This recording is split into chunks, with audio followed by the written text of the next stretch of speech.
And so you slug them back. And it feels good for like one moment, but it actually doesn't change the fact of what happened. And Jesus has encouraged us to forgive, but he has not told us how.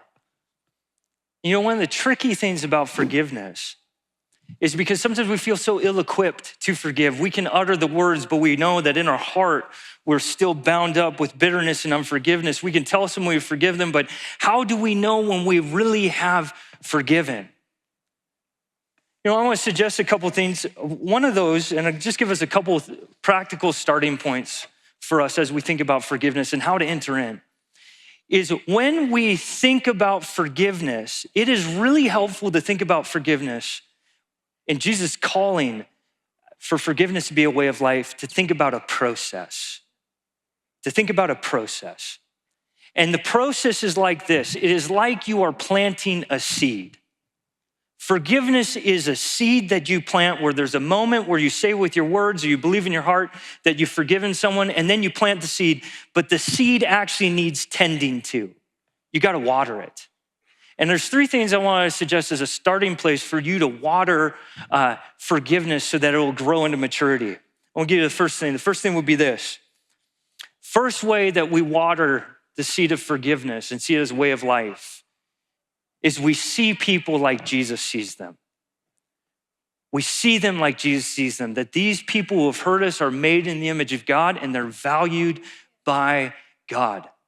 Because so often the challenge for us is when someone has hurt us, we don't see them the way Jesus sees them. We start to see them, they are just a monster.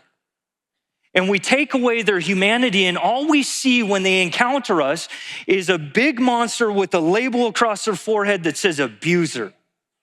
They are no longer made in the image of God. They are no longer valuable. They are just their sin. And if we are going to water forgiveness, we need to see them the way that Jesus does. He sees them as beloved, valued, and chosen. The second thing that we have to do in the process for forgiveness is to resist revenge. We are so tempted as we're choosing forgiveness to actually get even or to hold the sin that someone has done against us over their heads. And we think getting even is gonna fix how we feel. But we've played this game. Actually, we've been playing this game of getting even since we were little kids. Some of you have siblings. And your sibling, you're out in the backyard and your sibling socked you in the face. And you started to maybe cry, and your sibling says this, just hit me back, right? You had this happen. No, don't tell mom, just hit me back. You slug me. Get revenge and we'll be good. And so you slug them back. And it feels good for like one moment, but it actually doesn't change the fact of what happened.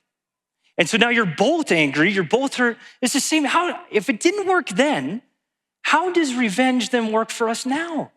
You just end up with two people who are in pain, two people who are wounded, two people who are struggling. Forgiveness means resisting the urge to get revenge. And one of the reasons why we can resist the urge to get revenge as followers of Jesus is because God has made a promise. And the promise is this, he says this, revenge is mine, declares the Lord. I am the just judge. If someone has hurt you, taken advantage of you, has done wrong, you don't deal with it, you leave it to me. And at the end of their life, I am the good, just judge who will hold everyone accountable. So trust me with it.